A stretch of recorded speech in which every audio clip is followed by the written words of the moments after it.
ಇನ್ನು ಬಿಜೆಪಿಯ ಇನ್ನೋರ್ವ ಹಿರಿಯ ನಾಯಕ ಸಿ.ಟಿ. ರವಿ ಕೂಡ ಮಾತನಾಡಿದರೆ ಈಶ್ವರಪ್ಪನವರನ್ನ ವರಿಷ್ಠ ನಾಯಕರು ಕರೆದು ಮಾತನಾಡ್ತಾರೆ, ಅವರ ಮನವೊಲಿಕೆ ಮಾಡಲಾಗತ್ತೆ ಅನ್ನುವಂಥ ಮಾತನ್ನ ರವಿ ಅವರು ಹೇಳ್ತಾ ಇದ್ದಾರೆ. ಚಿಕ್ಕಮಗಳೂರಲ್ಲಿ ಮಾತನಾಡಿದಂಥ ಮಾಜಿ ಸಚಿವ ಸಿ.ಟಿ. ರವಿ, ಈಶ್ವರಪ್ಪ ಹಿರಿಯ ನಾಯಕರು, ಹೈಕಮಾಂಡ್ ಅವ್ರ ಜೊತೆಗೆ ಮಾತನಾಡುತ್ತೆ, ಈಶ್ವರಪ್ಪನವರ ನಿರ್ಧಾರ ಪಕ್ಷಕ್ಕೆ ಮಾರಕ ಆಗಬಾರ್ದು, ಹೀಗಾಗಿ ಅವ್ರ ಜೊತೆಗೆ ಮಾತನಾಡ್ತಾರೆ. ಈಶ್ವರಪ್ಪ ನಮ್ಮ ಹಿರಿಯ ನಾಯಕರು, ಅವರ ನಿರ್ಧಾರದಿಂದ ಪಕ್ಷಕ್ಕೆ ತೊಂದರೆ ಆಗಬಾರ್ದು, ಪಕ್ಷಕ್ಕೆ ಮಾರಕ ಆಗಬಾರ್ದು, ಈಶ್ವರಪ್ಪ ಅವರ ನಿರ್ಣಯ ಪಕ್ಷಕ್ಕೆ ದೇಶಕ್ಕೆ ಹಿತವಾಗಿರಬೇಕು ಅನ್ನುವಂಥ ಮಾತನ್ನು ಕೂಡ ಹೇಳ್ತಿದ್ದಾರೆ. ಒಂದೊಂದು ಸೀಟ್ ಕೂಡ ಅಮೂಲ್ಯ, ಒಟ್ಟಾಗಿ ಕೆಲಸ ಮಾಡಬೇಕು, ಈಶ್ವರಪ್ಪ ತಮ್ಮ ನಿರ್ಧಾರ ಮರುಪರಿಶೀಲನೆ ಮಾಡಲಿ ಅಂತ ಅವರು ಮನವಿ ಕೂಡ ಮಾಡಿದ್ದಾರೆ.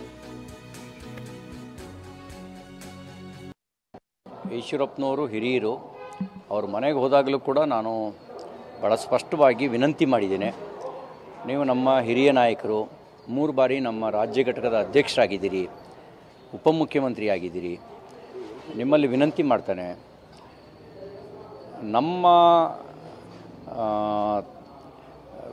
ನಮ್ಮಗಳ ಕಾರಣಕ್ಕೆ ಪ್ರಧಾನಮಂತ್ರಿ ನರೇಂದ್ರ ಮೋದಿಯವರಿಗೆ ಒಂದೊಂದು ಸೀಟ್. ನಿಮ್ಮ ಉಬ್ಬಿದ ರಕ್ತನಾಳಗಳ ಸಮಸ್ಯೆಗೆ ಎವಿಸ್ ಆಸ್ಪತ್ರೆಯಲ್ಲಿ ಕೇವಲ 30 ನಿಮಿಷದ ಲೇಸರ್ ಚಿಕಿತ್ಸೆಯೊಂದಿಗೆ ಮುಕ್ತಿ ಹೊಂದಬಹುದು.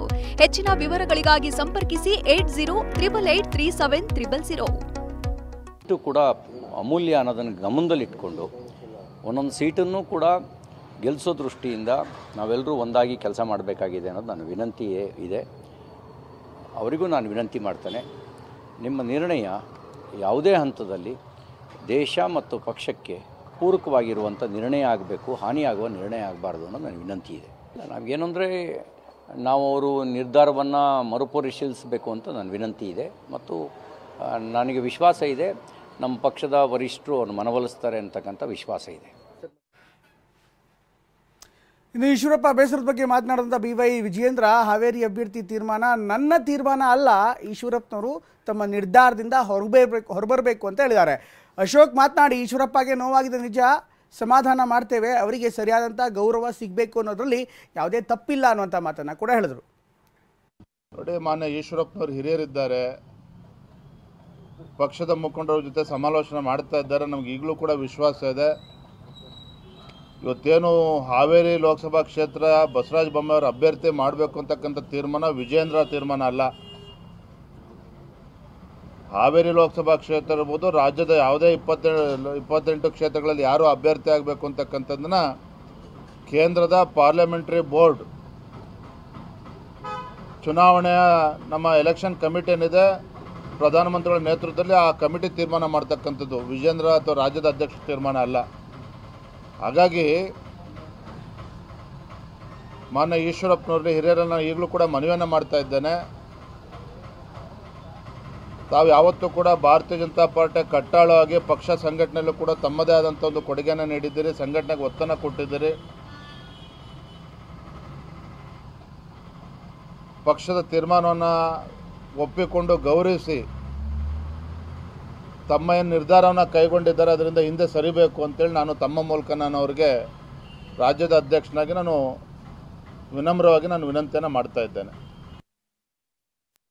ಈಶ್ವರಪ್ಪನವ್ರ ನೋವಾಗಿದೆ ನಿಜ, ಕಳೆದ ಬಾರಿನೂ ಕೂಡ ಟಿಕೆಟ್ ಕೊಟ್ಟಿಲ್ಲ, ಆ ನೋವಿನಿಂದ ಆ ಮಾತನ್ನು ಹೇಳಿದ್ದಾರೆ.